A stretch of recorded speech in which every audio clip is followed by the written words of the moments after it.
কালি চৰাইদেউত আমাৰ বৰ্ধিত কাৰ্যনিৰ্বাহক সভা আছে, তাৰ বাবে ৰাতিপুৱা ডিব্ৰুগড়ত আহি উপস্থিত হৈছো।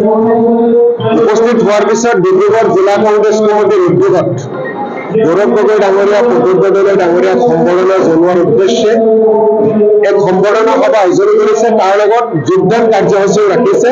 অন্য দলৰ বা বিভিন্ন সংগঠনৰ পৰা কংগ্ৰেছ দলত যোগদান কৰিছে। এই সভাখনত উপস্থিত হ'বলৈ পাই মই যথেষ্ট উৎফুল্লিত আৰু আনন্দিত হৈছো। মই বৰপেটাত ঘৰ নামনি অসমত বিশেষকৈ আমি থাকোঁ।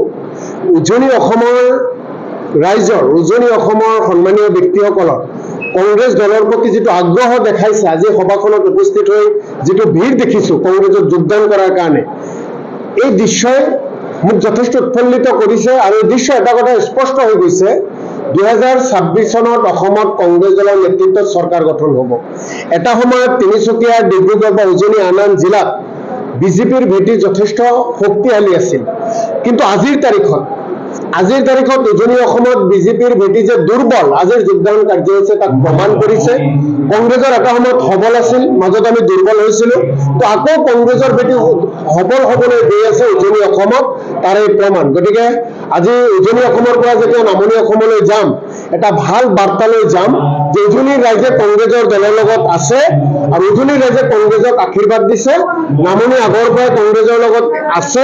গতিকে উজনি নামনি সকলো মিলি জুলি আহি থকা সময়খিনি স্বেচ্ছাচাৰী শাসক হিমন্ত বিশ্ব শৰ্মাৰ নেতৃত্বত বিজেপিৰ যি চৰকাৰ চলি আছে, তাক ওফৰাই 26ত অসমৰ ৰাইজৰ চৰকাৰ এখন কৰিব লাগে, শান্তিৰ চৰকাৰ এখন কৰিব লাগে, অসমৰ প্ৰগতিৰ চৰকাৰ এখন কৰিব লাগে। তাৰ কাৰণে সকলোৱে কাম কৰিম। ৰিপুণ বৰা ডাঙৰীয়া আমাৰ দলৰ সভাপতি আছিল, মন্ত্ৰী আছিল, বিধায়ক আছিল, ৰাজ্যসভাৰ সাংসদ আছিল।